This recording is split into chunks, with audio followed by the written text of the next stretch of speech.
Muchísimas gracias por haber aceptado esta entrevista en el nombre de la comunidad cristiana y no cristiana, que igualmente le gustaría conocer más sobre su vida y obra como pastora de la primera iglesia presbiteriana reformada de La Habana. Bueno, cuando usted esté lista, nos puede decir. Bueno, mi nombre es Dora Arce Valentín, soy pastora de esta iglesia presbiteriana reformada en Cuba. Es una iglesia insignia dentro de la historia de nuestra denominación, porque es el primer templo protestante que se construye en la ciudad de La Habana, pero además de eso es donde comienza la obra presbiteriana en nuestro país. ¿Qué nos pudiera decir sobre sus comienzos y sobre lo que la motivó a escribir su libro que usted presentó hoy, que usted presentó a la comunidad como tal?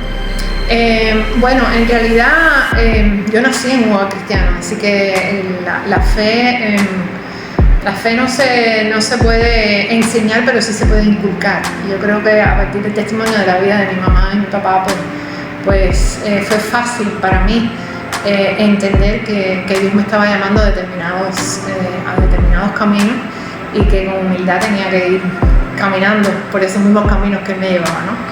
En el caso del libro, el libro es una compilación de reflexiones que se hicieron en una plataforma colaborativa que está en Facebook, que se llama Voces Ecuménicas Cubanas, y que en el tiempo de la pandemia pues decidimos que teníamos que utilizar ese espacio que nos daban las redes sociales para continuar alimentando la esperanza de las personas, para comentar acerca de eventos que sucedían, sobre todo en la discusión del Código de las Familias, que fue un tiempo de muchos encuentros y desencuentros dentro de la familia cristiana en general.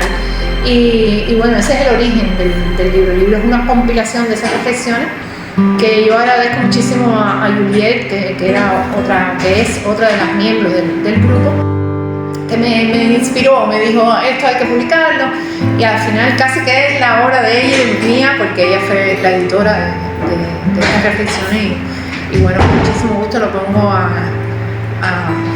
ahí, lo hago público, y espero y confío que sirva a las personas para su propia reflexión y para meditar en temas que son importantes en la vida. Sí, evidentemente así será.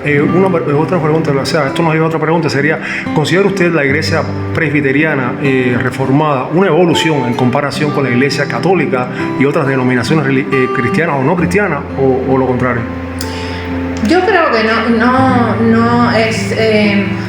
no me parece que la palabra adecuada sería evolución. Yo creo que nosotros somos el resultado de una historia de confrontación en lo que se conoce como la Reforma Protestante del siglo XVI, en la cual hubo desencuentros, vamos a decir, dentro del catolicismo romano, dentro del propio catolicismo romano, y a partir de ahí surgieron muchas maneras y formas de vivir y expresar la fe y organizarse las iglesias, ¿no? Nosotros somos el resultado de eso. Yo creo que tenemos fortalezas, pero también tenemos debilidades. Yo creo que cuando se habla de la iglesia con mayúsculas, así, mundial, global, tenemos que reconocer que cada denominación, cada familia denominacional tiene sus fortalezas y tiene sus debilidades, y tiene sus certezas y tiene sus ambigüedades, y tiene pedacitos de verdad, como todos las tenemos, pero que pudiera ser que si en algún momento pudiéramos sentarnos todos en una sola mesa, pudiéramos compartir esos pedacitos de verdad que tenemos. Yo creo que esa es la iglesia que Jesús oraba con sus amigos en la última cena, que fuera la iglesia, que fuera su iglesia, que fuera esa mesa compartida, en la que todos reconocemos que la única verdad es Jesucristo y lo demás son maneras de entenderlo y de vivir. Gracias por su respuesta. ¿Considera usted un error o no la figura de la mujer como pastora en las iglesias? ¿Existió en el Antiguo Testamento? O sea, en el siglo XXI, ¿se considera un error aún? ¿O se debería considerar un error? ¿O es...? Bueno, obviamente no lo considero un error.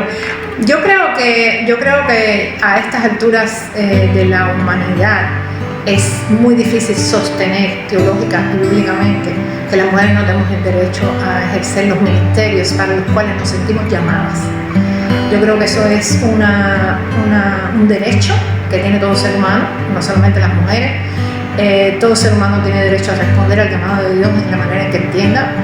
Y yo creo todavía hay iglesias que lamentablemente no reconocen ese derecho, y yo confío en que el poder del Espíritu se mueva de forma tal que en algún día no tengamos que preguntar ni siquiera cuál es el género de la persona, sencillamente responder al llamamiento de una manera afirmativa y podamos darle espacio para que todos esos ministerios puedan ser una realidad en la vida de las personas y en la vida de las comunidades.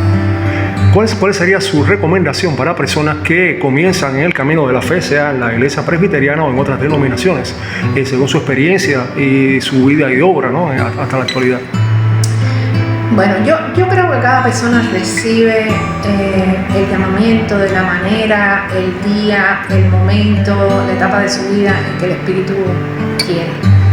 Yo sí soy una ferviente admiradora y confío muchísimo en la libertad del Espíritu. De manera que yo no creo que hay un único camino. Yo creo que las iglesias a veces tenemos maneras de hacer que a las personas no las invitan a acercarse a las iglesias, pero yo quisiera que nosotros pudiéramos ser iglesias que invitan, que acogen, que abren sus puertas, que reciben. Y a las personas que sienten que necesitan un espacio de acogida, una familia, un lugar donde no solamente pasarla bien, pero también sentirse acompañado, acompañada en los momentos difíciles, en los momentos alegres también, pues la iglesia debería ser siempre ese espacio. Y yo lo que diría es que no tengan miedo, que experimenten, que se acerquen, que prueben. Sí, que lo hagan, porque a fin de cuentas siempre al final, o casi siempre al final, es bendición.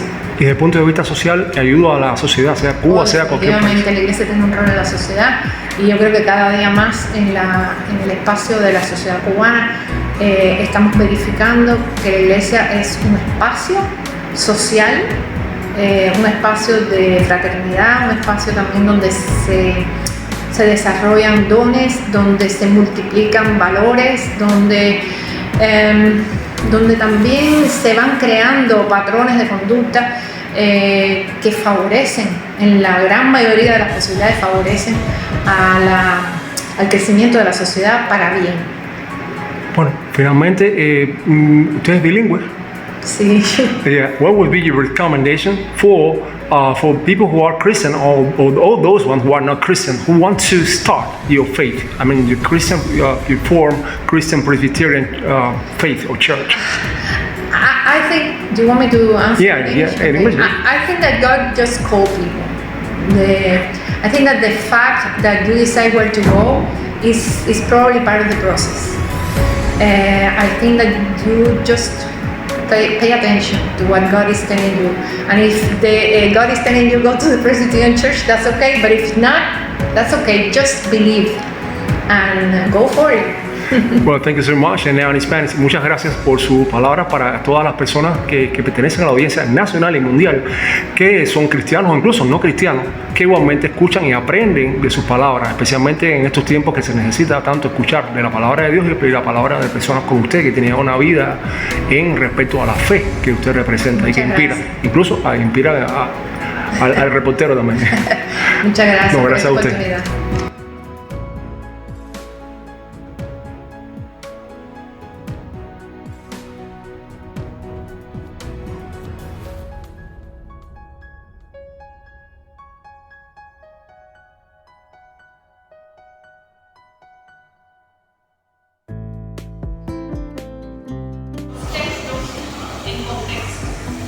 Esto realmente no fue hecho como para un libro. En medio de la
todavía la letra completa sacamos en la música. Me han dicho que ella falleció y dejó mucho de su legado a la iglesia en Cuba. Y creo que por ahí anda una copia de la renuncia de la letra. Pero yo siempre quise hacer algo con ese cambio. Y tuve con muchos años la idea del blog, pero bueno, nunca se llevó a cabo. Yo entonces le dije a los muchachos del equipo de voces jóvenes cubanas, y dije, bueno, yo a lo mejor puedo subir una reflexión corta en Facebook todos los lunes y le voy a poner así todos los lunes.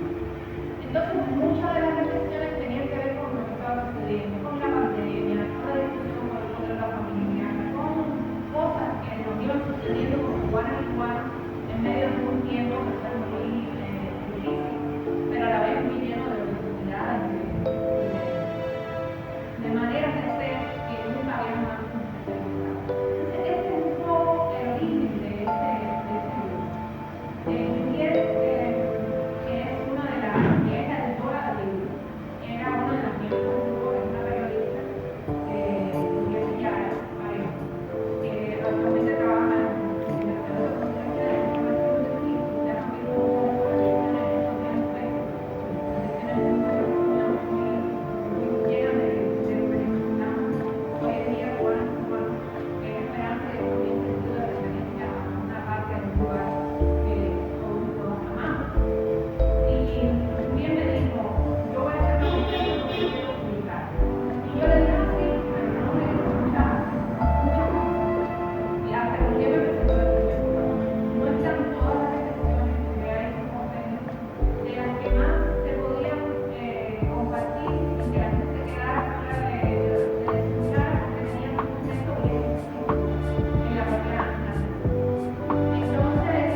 incluso me recuerda mucho la historia del Evangelio de Lucas, en donde Jesús estaba hablando con personas de esas que no creen, que se creen muy buenas y que siempre están despreciando a Dios.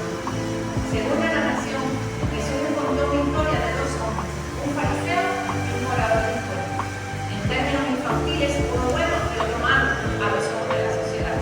El bueno oraba diciendo: Dios, te doy gracias porque no soy igual que los demás, tampoco como ese cobrador de impuestos. Lo ayudo y yo doy el tiempo. El otro, el malo, casi no podía levantar los ojos del piso por la vergüenza y su oración era más bien: ten compasión de mí y perdona.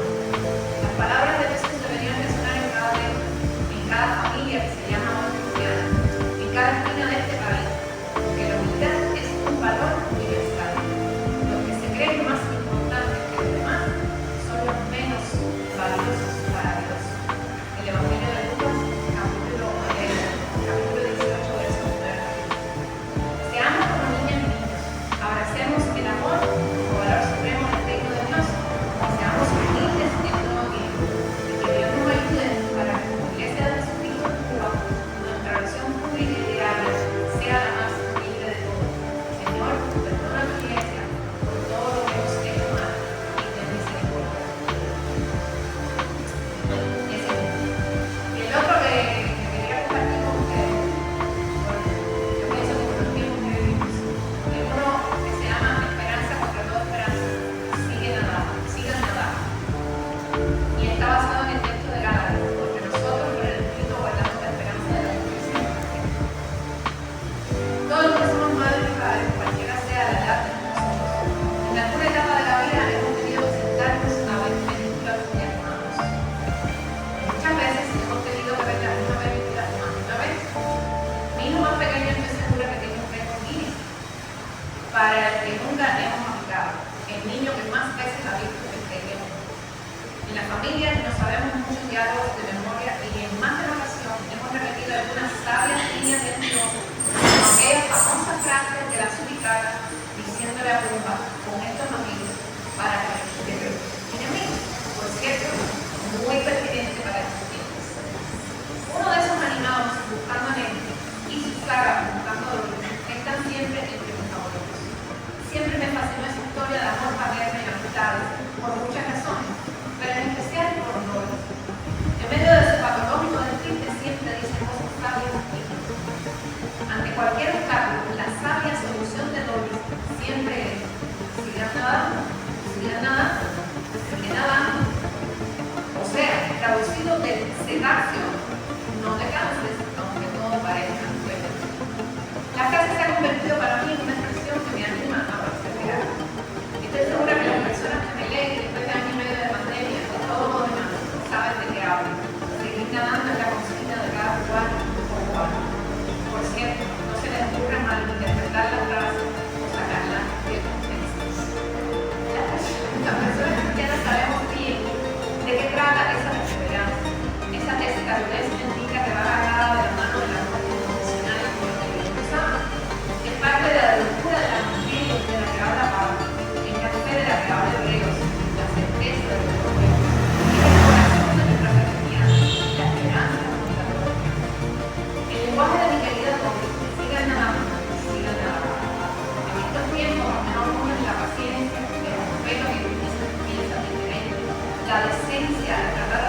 comunidad inclusiva en la que todas las personas se reconocen unas a otras como hijas de hijos de Dios y se aman a pesar de las mujeres, con amor, gracias a que somos diversos. Nos falta apego a ese Jesús de Nazaret, nos falta humildad para vivir en sintonía con su evangelio, nos falta coraje para enfrentar nuestros miedos y nuestros miedos. Se supone que como mujeres y hombres sinceras amamos y celebramos que la vida, la esperanza y la confianza en nosotros mismos, la justicia siempre tienen la última palabra. Negamos rotundamente que el odio y el resentimiento, la desconfianza y el desamor tienen cabida en medio. ¿A dónde se ha ido esa convicción de que confiamos en que Dios, que es amor, nos hace cuatro cosas, siempre tiene la última palabra? Porque es precisamente el líder. ¿Cuándo se nos ha olvidado que, mirando a primera de Juan, todo aquel que ama es nacido de Dios y conoce a Dios? Mi invitación en este día, especialmente a mis hermanas y hermanos de la fe, es: dejemos que cada día Jesús nos renueve, nos transforme y su espíritu pueda sembrar con libertad sobre nuestro país para hacer de él uno en donde se practique el amor y la justicia, que se anuncie esperanza. Un país en el que podamos reflejar el amor de Dios en todo lo que hacemos y decimos. Estoy segura de que el espíritu nos hará crecer como prometió su Señor. Hoy intento practicar lo que escribo y no pierdo la esperanza de que fluya. No es que refiera a otros, pero al escribir estas letras, Dios me está susurrando con ellas. Así que nada más. Gracias por el tiempo. Y a ti te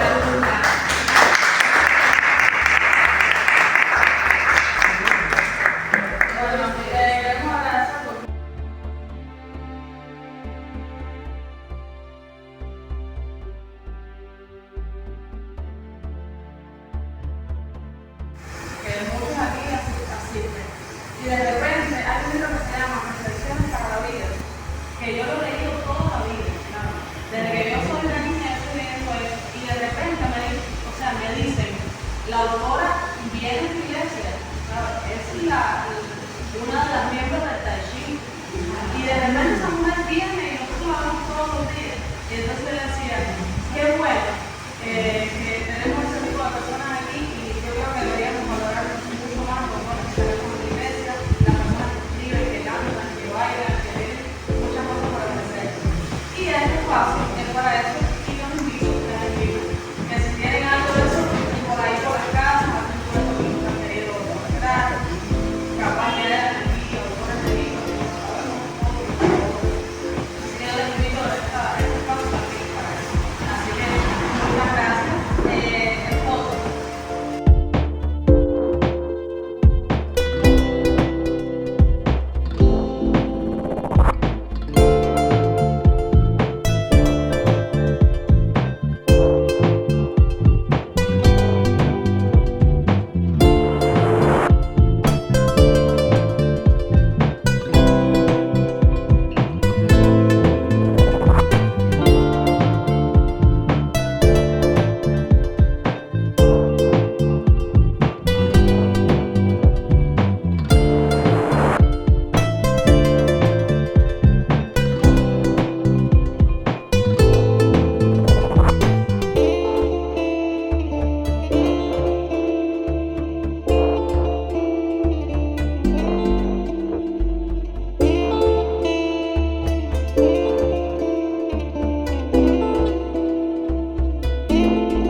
Lucas, comenzando en el capítulo 7, verso 36 hasta el capítulo 8, verso 3. Dice la lectura de la palabra. Uno de los fariseos invitó a Jesús a comer. Así que Jesús fue a casa del fariseo y se sentó a la mesa. Cuando una mujer de la ciudad, que era pecadora, se enteró de que Jesús estaba a la mesa en la casa del fariseo, llegó con un frasco de alabastro lleno de perfume. Llorando, se arrojó a los pies de Jesús y comenzó a bañarlos con lágrimas y a secarlos con sus cabellos. También se los besaba y los ungía con el perfume. Cuando el fariseo que lo había convidado todo eso pensó, si este fuera profeta, sabría que la mujer que lo está tocando es una pecadora. Entonces Jesús le dijo, Simón, tengo que decirte algo. Simón dijo, dime maestra. Un acreedor tenía 2 deudores. Uno le daba 500 días de sueldo, le debía, y el otro 50. Como ninguno de los dos podía pagarle, les perdonó la deuda a los 2. Ahora bien, ¿cuál de ellos lo amará más? Simón le respondió, me parece que aquel a quien le perdonó más. Y Jesús le dijo, tú dices que es correcto. Entonces se volvió a la mujer y le dijo a Simón, mira a esta mujer, cuando llegué a tu casa, no me diste agua para lavar los pies, pero esta los ha bañado con sus lágrimas y los ha secado con sus cabellos.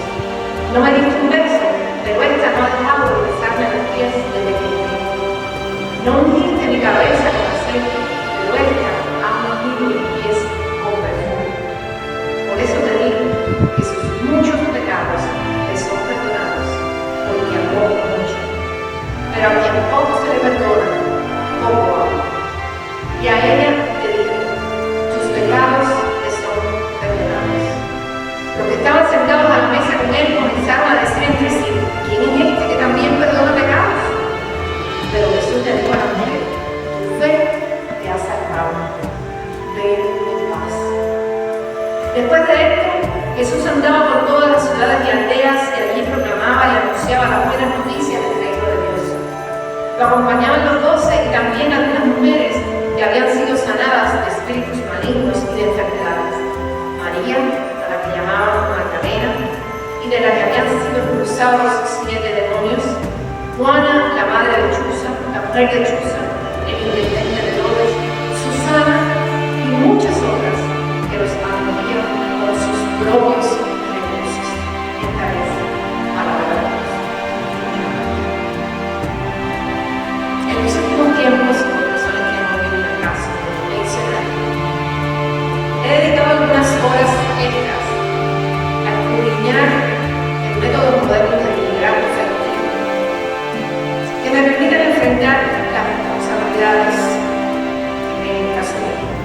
No solo confiando en la guía del Espíritu Santo, sino también usando las vías que la inteligencia humana, con don de Dios, ha logrado. Y ha logrado sistematizar a través de experiencias de otras y otros que se especializan en estos asuntos.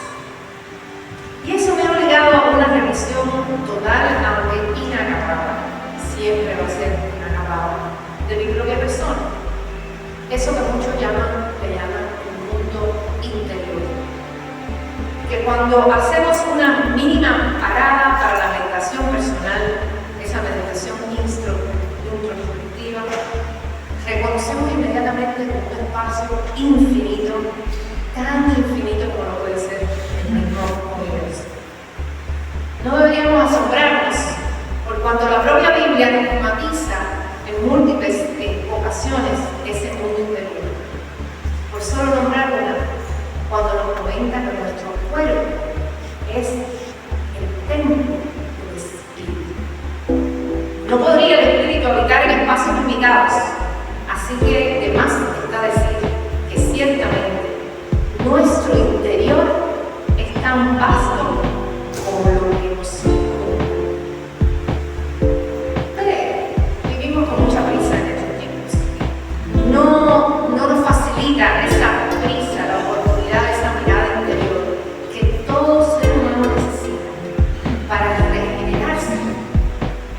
como diríamos en el lenguaje de la fe, para presentarnos delante de Dios tal como somos y pedirle su asistencia transformadora para reconstruir diariamente ese imagen de Dios que llevamos como seres humanos.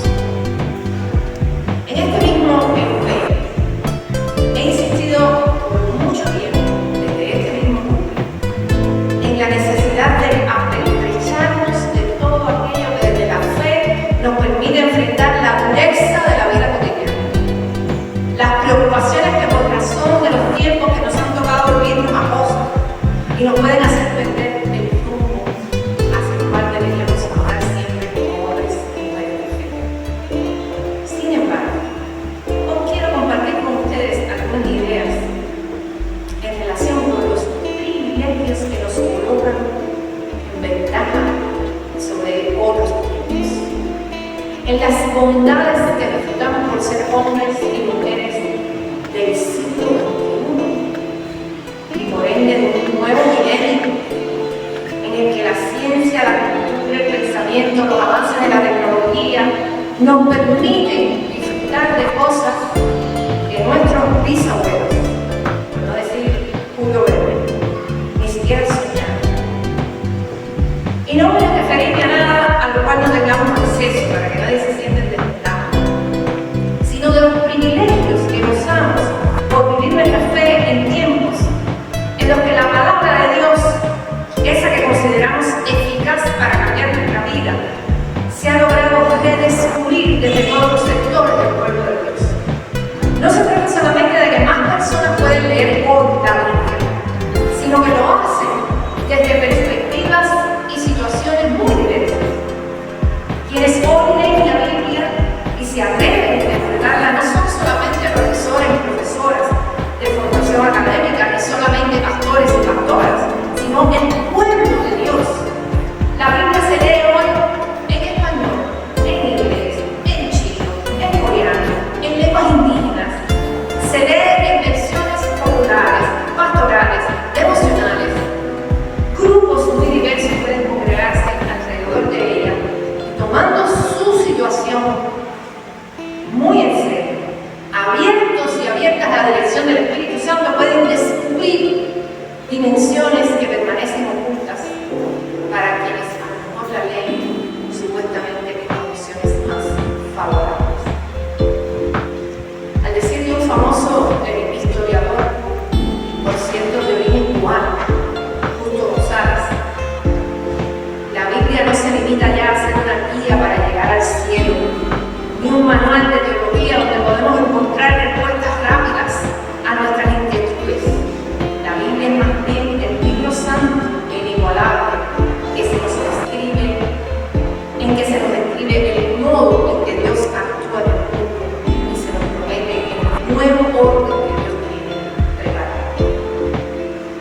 Entonces, al gozar nosotros de ese privilegio, podemos acercarnos a este evangelio de Lucas desde una nueva perspectiva, porque gracias a esos tiempos que nos han tocado vivir, podemos descubrir que la grandeza de este evangelio está precisamente en que se convierte en las buenas noticias que Dios está actuando en Jesucristo en pro de aquellas y aquellos por los que nadie actúa.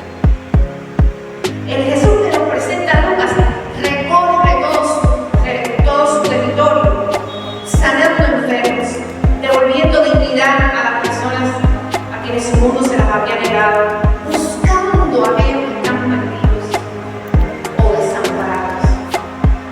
Así entonces el Hijo de Dios, para utilizar un término que este evangelio utiliza con mucha frecuencia, cuando sana enfermos, acepta leprosos, acepta publicanos, a pecadores, nos revela el carácter de Dios y nos presenta de manera clara sus propósitos y por tanto el propósito y la meta de la historia humana. Así que aceptar a Cristo desde la perspectiva del Evangelio significa amar a quienes nadie ama, preocuparnos de los que nadie se ocupa, y buscar modos de dar señales del reino de paz y de justicia, no vivir algo que este mundo de hoy necesita.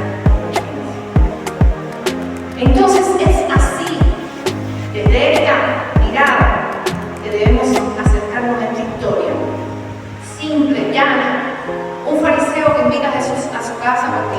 lo ha reconocido en su sabiduría, pero junto con él ingresa una mujer de la que se dice en el texto que era pecadora, pero eso tiene otra traducción, era prostituta.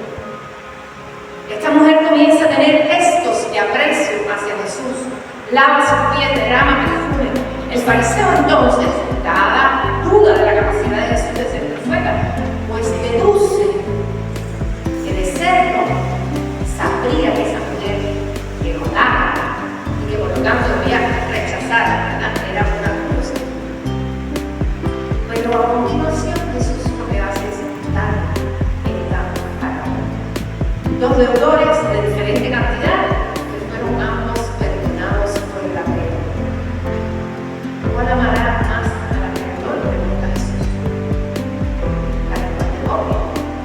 El que recibió un perdón mayor amará más al perdonador.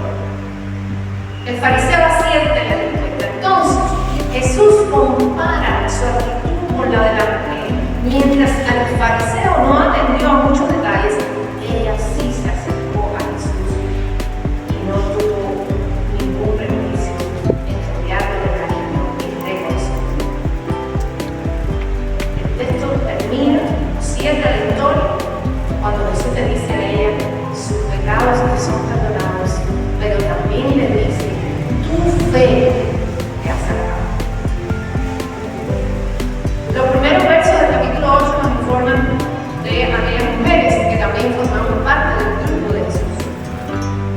Y obviamente pudiéramos concentrar nuestra reflexión en esta cuestión referente al papel de las mujeres en el ministerio de Jesús y por tanto de la iglesia. Pero no quisiera desvirtuar mi ya declarada tendencia feminista, porque creo que aún cuando es importante que alguna vez nos dediquemos a pensar colectivamente que es importante asunto, también es cierto que el sentido general del pasaje no está exactamente escrito para exaltar a la mujer, sino para poner en evidencia la diferencia entre el trato dado por un prestigioso fariseo, ¿verdad? Y un integrante de uno de los sectores más desprestigiados de la sociedad. Porque quienes prestan la mayor atención a Jesús tienen una doble mancha. Es mujer y es prostituta. Esta parábola está dirigida hoy también a nosotros. Pasa que nos preparamos con especial interés, incluso cada domingo, para recibir a un invitado especial, olvidándonos que es Jesús quien invita. Y nosotros somos los que somos invitados o invitadas. No nos falta la sensibilidad que demostró el fariseo, no nos falta la admiración por su sabiduría, pero venimos y casi nunca nuestra motivación está en responder a la invitación de Jesús para llegar ante su presencia tal cual como somos, con nuestra carga de pecados, con nuestra repetidísima lista de errores que no difiere mucho de la semana anterior. Y venimos a reconocernos en nuestras debilidades e implorar su comprensión y su plenitud. No nos disponemos a acomodar a nuestro invitado y ofrecerle cualquiera sean nuestras posibilidades lo mejor que tenemos a él, sino que queremos sentirnos cómodos nosotros y que Dios nos dé algo bueno que podamos llevarnos para usar el resto de la semana. No venimos con humildad a dar, sino con arrogancia a esperar a ver qué nos da Jesús. Aquella mujer reconoció en Jesús al que podía poner fin a la carga del lastre de sus pecados. Se acercó con humildad a él y se entregó a adorar. Pero su absolución no fue para nada un acto mágico, sino que su actitud tuvo mucho que ver con ello. Tu fe te ha salvado. Nuestra fe es la cosa. Pero hay algo más que podemos aprender de esta historia. El perdón de Jesús es incondicional. No hace preguntas indiscretas. No la expone a la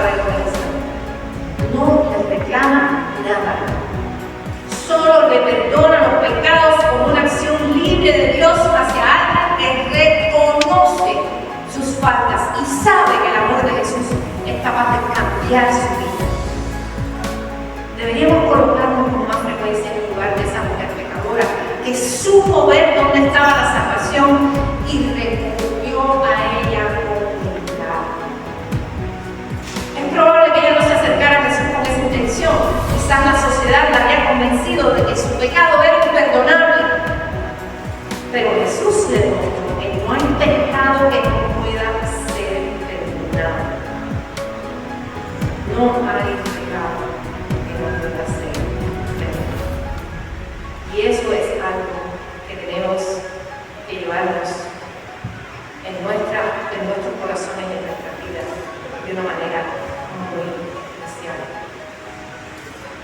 Es probable que Jesús haya quedado impactado, pero Jesús le demostró que no hay pecado que no pueda ser perdonado al Señor de la vida.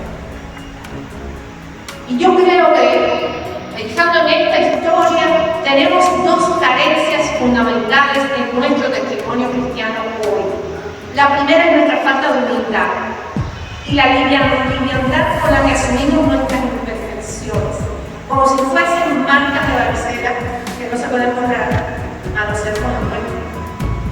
Volviendo a mis comentarios iniciales, hacemos poco tiempo para el análisis de nosotros mismos y no estoy muy segura de poder explicar cómo hacemos para hablar tanto acerca de un Dios que cambia nuestra vida y sin embargo seguimos siendo los mismos día a día. No nos proponemos modificar nuestras actitudes, aún cuando sabemos que van en contra de lo que predicamos, en contra de lo que decimos.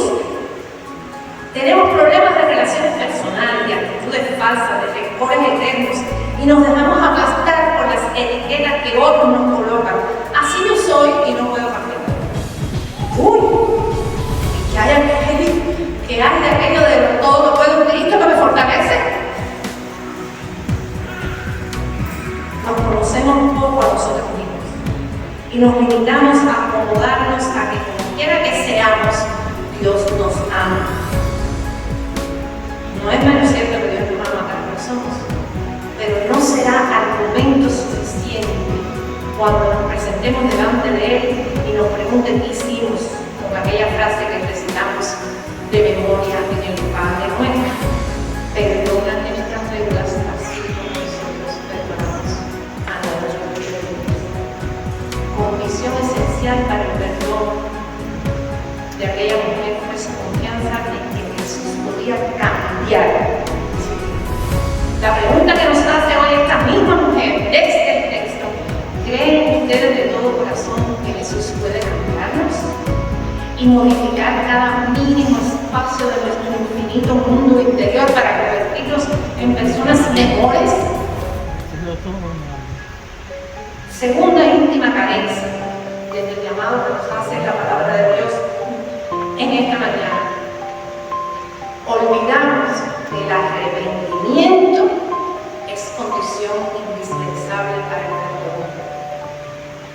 La pecadora mostró evidencias auténticas de que no se gustaba a sí misma, que se avergonzaba del ser humano que era.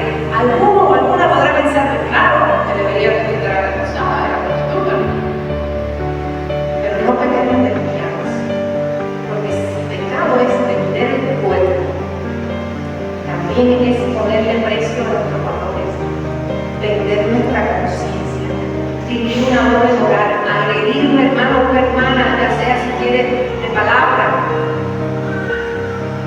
o de formas más violentas,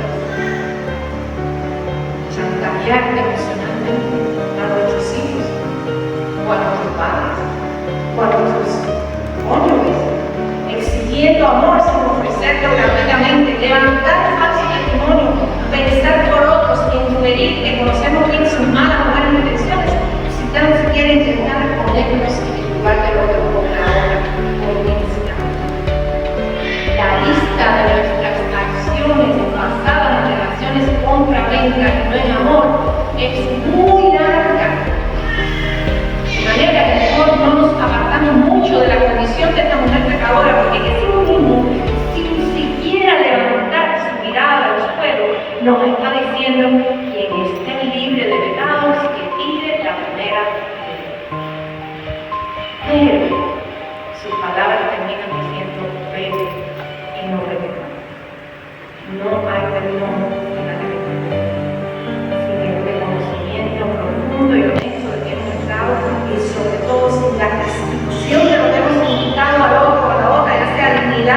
amor propio, o simplemente su condición de ser humano igual ante los ojos de Dios. Mi llamado en esta mañana, hermanos, es recordar la verdad del privilegio de ser iglesia, de un nuevo milenio, con humildad y responsabilidad. Sí podemos transformar nuestro entorno, pero dudo que lo podamos hacer sin un profundo sentido de nuestra capacidad a través del Cristo de transformarnos a nosotros mismos, de dedicar un tiempo para sentarnos delante de Jesús con la humildad que queremos tener, con la disposición de dejarnos transformar delante de su presencia, con corazones y mentes despojados de vergüenza y abiertos a la conversión de nuestra realidad en el servicio de Dios. El Jesús que nos ha invitado hoy a la presencia, ese que nos ha convocado a llegar acá, tiene poder.